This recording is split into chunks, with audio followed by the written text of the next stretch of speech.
Today, we will be looking at a case from the latter part of the 20th century. So sit back as we go to Sweden. The town of Kungälv, situated on the western coast of Sweden, was in the mid-1990s a community like many others. It was a place of quiet streets and scenic landscapes, defined by its historic fortress and the tranquil waters of the nearby Lake Ingetorpssjön. For its residents, it was a place that offered a sense of predictable calm and security.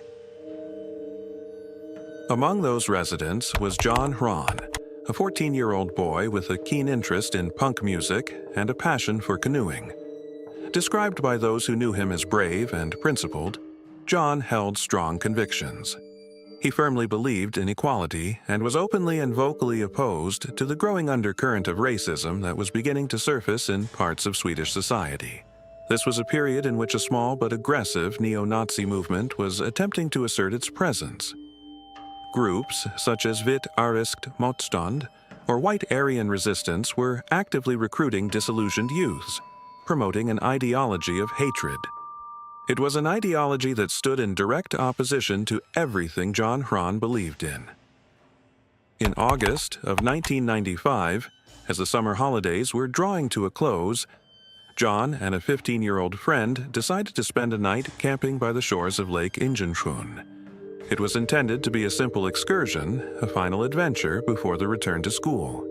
However, this peaceful setting would soon become the stage for a confrontation born of intolerance and an act of brutality that would shock a nation. On the evening of August 11th, as John and his friend set up their tent, they were approached by 4 older youths. The group, aged between 15 and 18, were known proponents of the local skinhead and neo-Nazi scene. They were 18-year-old Daniel Hansen, the group's leader, 17-year-old Mikael Fjellholm, a 15-year-old John Billing, and another 17-year-old known as BM. What began as taunts quickly escalated into a prolonged and systematic assault. For over 90 minutes, the youths subjected John to what was described in court as torture-like abuse. They demanded that he declare himself a Nazi and renounce his anti-racist beliefs. When John repeatedly refused, the violence intensified. He was kicked and beaten, burned with cigarettes, and a burning piece of wood was held to his neck. At one point, John's friend managed to escape into the surrounding woods, running several kilometers to find help and alert the authorities. Back at the lake, John was left alone with his attackers. After one final refusal to submit to their ideology, he was thrown into the cold water. Despite a kick to the head, he managed to swim away, but his attackers pursued him in his own canoe, striking him with the paddle before forcing him under the water until he drowned. The testimony of John's friend provided the police with a clear and harrowing account of the events. The identities of the 4 assailants were known, and a search was immediately launched. By the following morning, all 4 had been apprehended. Divers were dispatched to Lake Ingetorpssjön, and shortly thereafter, the body of John Hron was recovered. The subsequent trial captured the attention of the entire nation. The court heard how the perpetrators had shown no remorse, even boasting about their actions after the fact. The defense attempted to argue that the death was unintentional. The court, however, rejected this notion. The leader, Daniel Hansen, was found guilty of murder and sentenced to 8 years in prison. Mikael Fjellholm was also convicted of murder and sentenced to a psychiatric hospital.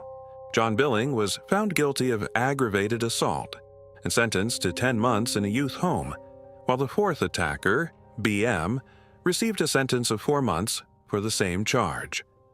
The sentences were met with widespread public outcry, with many believing them to be far too lenient for the severity of the crime. In the wake of his death, John Hron was no longer simply a teenage boy.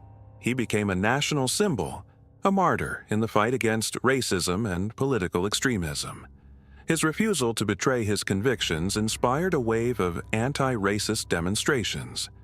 His parents became prominent advocates for tolerance and education, ensuring their son's story would not be forgotten. The case of John Hron serves as a stark and disturbing reminder of how ideologies of hate can manifest in acts of extreme violence. It is the story of a young boy's unwavering courage and a community's struggle to comprehend an act of profound and senseless brutality. A case that, for the sake of the principles John died defending, should never be forgotten. Thank you so much for listening. As usual, please leave any comments or feedback you may have, and I hope to see you all again in the next Where It Went Wrong.